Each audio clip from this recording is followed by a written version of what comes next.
At the moment, there's 6 countries you can go to. So there's Singapore, New Zealand, the Netherlands, Spain, Germany, and France. So if you go to Spain, Germany, or France, you have to speak their language. But if you go to the other 3, you can speak English because it's all taught in English. So it's, open to anyone studying law. You just apply at the beginning of second year.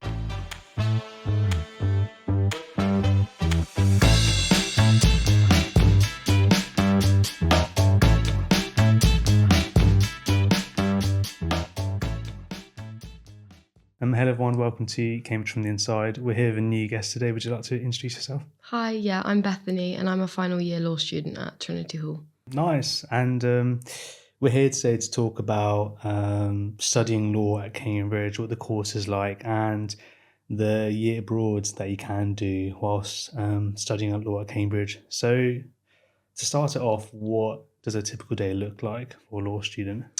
So you have lectures, usually between 1 and 4 a day, depending on the schedule. And they're in the law faculty at the Sidgwick site, which is where all the humanities are. So you'll go to that, and then you might have a supervision, which is the small group discussions that you do with a professor usually. So you have to go to the different colleges to attend those. And then the rest of the day is quite flexible. So you have a lot of reading. That is one thing about law. There is a lot of reading or essay writing. So you would just spend the rest of your day doing that. So it's quite flexible, which is good because it means you can fit extracurriculars and other things in, but also it means you have to hold yourself quite accountable as well. So on a ratio, how many hours of would you be spending on lectures and supervisions versus reading? Is it primarily the teaching stuff that takes the time or the independent study? I would say it's the independent study that is more heavy, because I think lectures are around 12 hours a week. Sometimes it's slightly less in Lent term. And then the supervisions are usually an hour each, and you'll have 4 or 5 of those every 2 weeks. And then, the rest of the time you're reading or writing an essay. So 12 lectures a week sounds like quite a lot. Yeah, that's if you're doing in second or third year where you're doing 5 modules. And I'd say that's more a Michaelmas term, because in Lent term they drop 2 of our lectures. But in first year you'll have 8 lectures a week. 2 per course. And Michaelmas term being first term and Lent term being second term.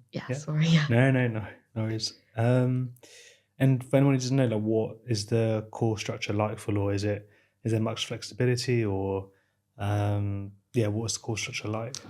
So I'd say there's 5 components. So you've got your lectures, your supervisions, and your supervision essays, and then obviously the exams at the end of the year, and then the independent study.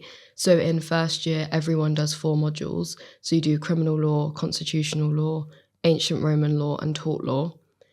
Which is civil wrongs, negligence, that kind of thing. So that's quite set. There isn't really much movement in that.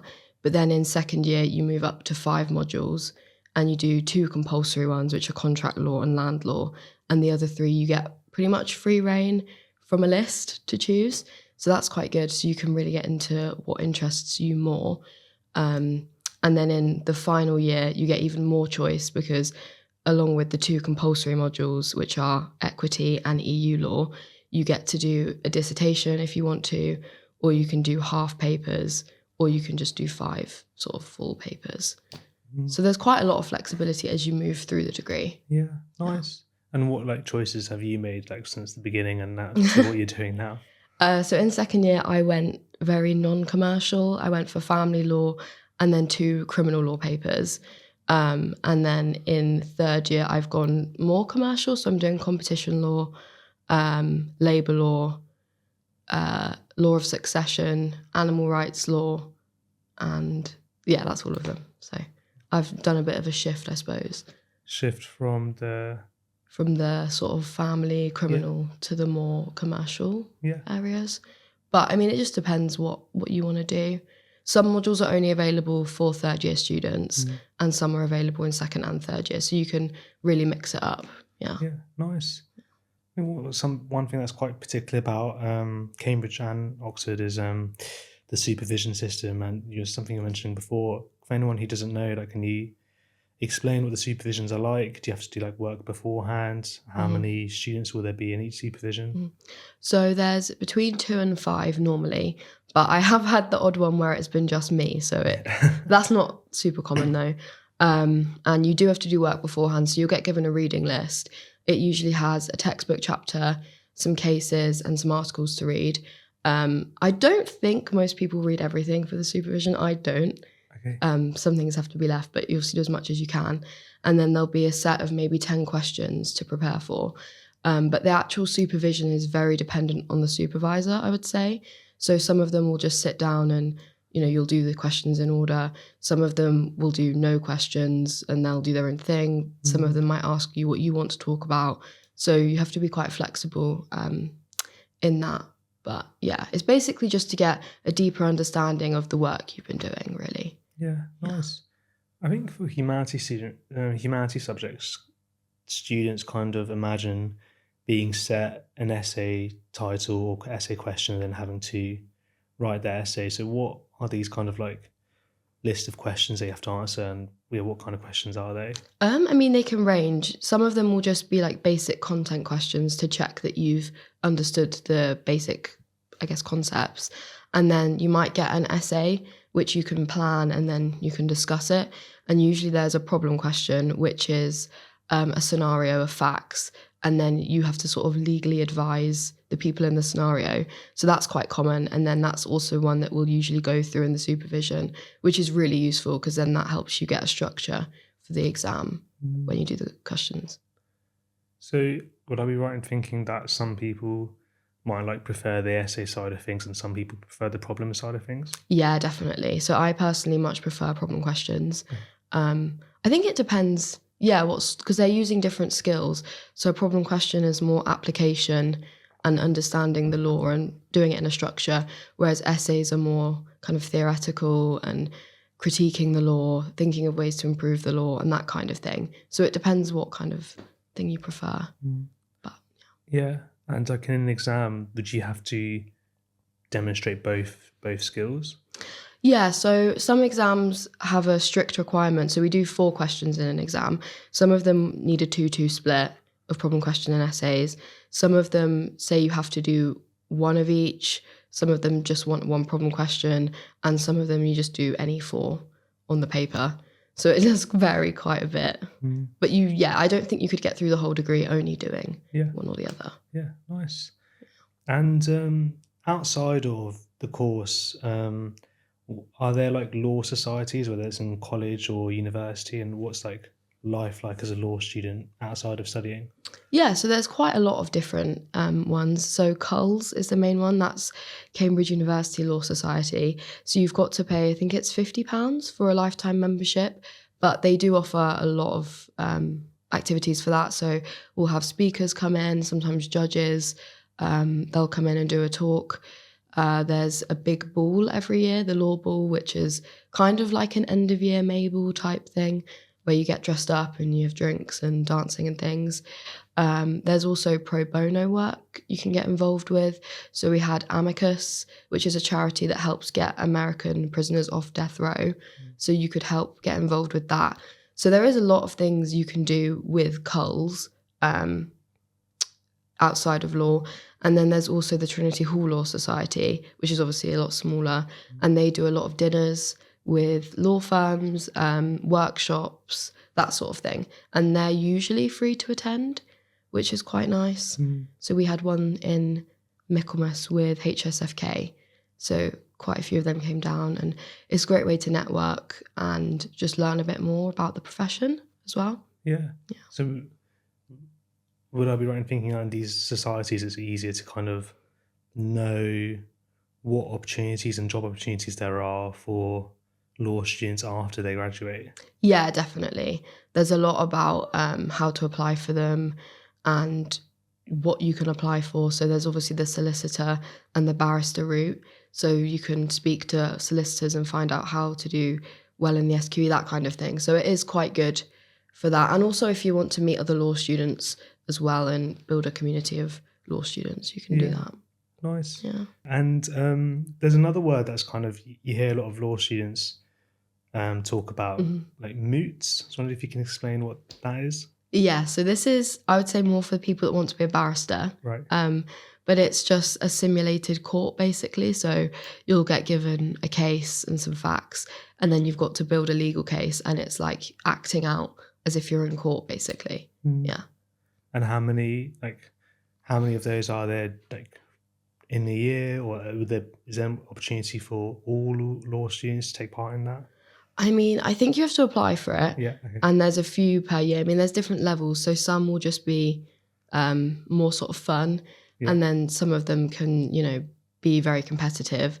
So I think in first year, if you're interested, it would be probably advisable to start early, get your application in when you get emailed about it, and then kind of go from there. But I don't know anyone that wanted to moot and hasn't. I can't. So I think if you want to, you probably could. Nice. Yeah. And for like applicants who are kind of trying to decide what degree they want to do, and like laws on the table, sort of what reasons that made you apply for law, and what characteristics as a law degree kind of make you most suited for it? That's a good question. I think, I wanted to do law because I thought it was going to set me up quite well. It's quite a transferable degree, and I was interested in becoming a solicitor. So that's why I applied for it. I think it's quite good in the sense that you use a lot of skills. So obviously you've got to read a lot, lots of critical thinking, application. It's kind of like a real mixture of different things. And I do think if you can write an essay, you can do a problem question, you're quite set in like an academic sense. I think if you're quite inquisitive as well, that can be really helpful for law. And obviously it is quite a heavy workload, so you do have to commit to that. But I think a lot of people would suit law, Nice. Yeah, I think not enough people probably know about the problem-solving aspects, but probably associate it with the reading, which isn't the whole thing. And the other decision that a lot of students have to make is if they're interested in applying to Oxford and Cambridge, you can't apply to both universities in the same year. Was wondering if you ever considered Oxford and... Yeah, so I did look into both of them. Yeah. What swayed it for me is that when we do our exams, we take them each year. So then 50% of your grade is your second year result and 50% is your third year. Whereas at Oxford, I'm fairly sure you have to take all your exams in the final year from all the modules. And I just didn't want to have to do all that memorization. Yeah, I think that's a smart choice. That makes it, I guess it suits different people. Some people would want to do all of them at the end. And others wouldn't. Yeah, I hear that. And one thing that a lot of people don't know about law at Cambridge is that you can do a year abroad. Is that year abroad like regardless of whether you're studying a language? Yeah, so you just have to be a law student. And at the moment there's 6 countries you can go to. So there's Singapore, New Zealand, the Netherlands, Spain, Germany, and France. So if you go to Spain, Germany, or France, you have to speak their language. But if you go to the other 3, you can speak English because it's all taught in English. So it's, open to anyone studying law. You just apply at the beginning of second year and and you go. Nice. Yeah, that's so cool. I think more people should know about that. Because normally year abroads are associated with languages degrees, but law you can still do the year abroad here at Cambridge without studying a language. And we can put a link in the caption so that you can see more information about the year abroad in law. I was wondering what your year abroad was like and when you knew you were going to apply, and how was it all? Yeah, I mean, I applied to Cambridge knowing about the year abroad. Okay. So I wasn't set on it, but I had it in the back of my mind. And then I just decided at the end of second year the end of first year that I wanted to do it. So then when the email came out to apply, I just thought, I'll just go for it. I mainly wanted to have kind of a year out maybe, just to slow down a little bit. And I was also going to try and apply for jobs and things, which didn't go quite to plan, but that's okay. So that's kind of why I did it. and I loved it. I was studying South African law because I was in Stellenbosch, so I was doing that. But then there was so much free time, so I did a road trip around Namibia. I've done the garden route, weekends away in various bits of the Western Cape. I also went to KwaZulu-Natal as well. So yeah, I just had a really nice time traveling and meeting new people. Yeah, nice. And in the year abroad, will students be studying at a university, or will they be at a placement at like a law firm? No, so it's at university. Okay. So you get put with the partner university because it's an exchange scheme. So someone from that university kind of replaces you for your third year. So you have to do a set number of credits. So I had to do 120 South African credits over the year, and 3/4 of them have to be law modules. So I was doing just the normal South African modules that all the South African students were doing. And then that last quarter, you can do whatever you want, which is quite nice. So I did a photography course and a South African pop culture course. Oh, nice. Which is quite fun, yeah. That's so cool. Yeah. What kind of stuff do you learn about in the South African pop culture? It was really interesting, actually. It was like kind of going through the history of South Africa, but through music in a way. So the type of protest music that was coming up in apartheid.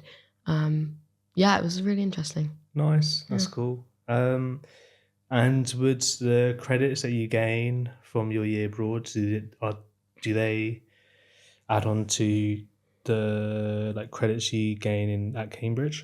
No, sadly not. Okay. So, I mean, it's good in the sense that it's quite low stakes.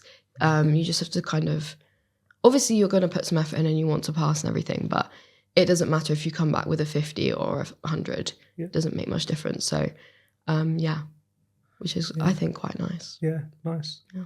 And in which year does the year abroad happen? It will be your third year. Yeah. So I've come back now. I'm in my fourth year, but I'm studying with the people who were in second year, so like the year below me. Yeah. So you just join the cohort below. So you just basically do your third year in fourth year. Yeah, exactly. Yeah. Nice. That's so cool. And do you have any plans for after the law course? No massive plans, to be honest. I've applied to teach in China for a week. No massive plans, but well, it's only for like 12 days. It's okay. I think with Downing College. Oh, nice. So I've applied to do that, but I haven't got like a massive graduate job lined up or anything. Yeah. So I'll just, I guess, see where it happens. See where I go. Yeah. Yeah, that's so cool. Yeah. Well, thank you, Bethany, for a really interesting podcast on studying law at Cambridge and studying law abroad. For anyone who's just before we finish, anyone who's watching and they're thinking about law and they might be a bit hesitant or thinking that they might not be good enough, do you have any advice for upcoming law applicants? Yeah, I mean, I struggled a lot in first year with the work and with imposter syndrome, you know, very typical. And I think you just have to keep with it a little bit. I mean, it is difficult. It's meant to be hard. And I think if it's something you're interested in and you want to do it, I think you've just got to kind of back yourself and just go for it. Because for me, at least, I wouldn't have wanted to have dropped out or not done it and then regretted it later. I think that was one thing that pushed me through was, you know, not wanting to regret and trying to make the most of the opportunity. Yeah. Yeah. So would you say there was, applying wasn't a straightforward, I'm going to apply, kind of had to think it through and then decide actually this is the thing that you want to do? I mean, I was quite impulsive actually with my application. I think just do it because it's only one of your options. You've still got the other four. And if you've got the grades and everything to come in to apply, I think you've got a decent chance with the other universities. So if you're going to apply to 5, why not make one of them? Yeah. Cambridge or Oxford. That's just my take though. No, yeah, I think that's a great take. And great advice. I definitely agree. So if you're watching and you have any comments or questions that you have about the podcast, please put them in the comments. If you want any other podcasts for us to record, put them in the comments as well. And we'll see you guys next time. Thank you. How was that? Yeah, I think it was okay. You've got to forget the camera's there. Oh yeah.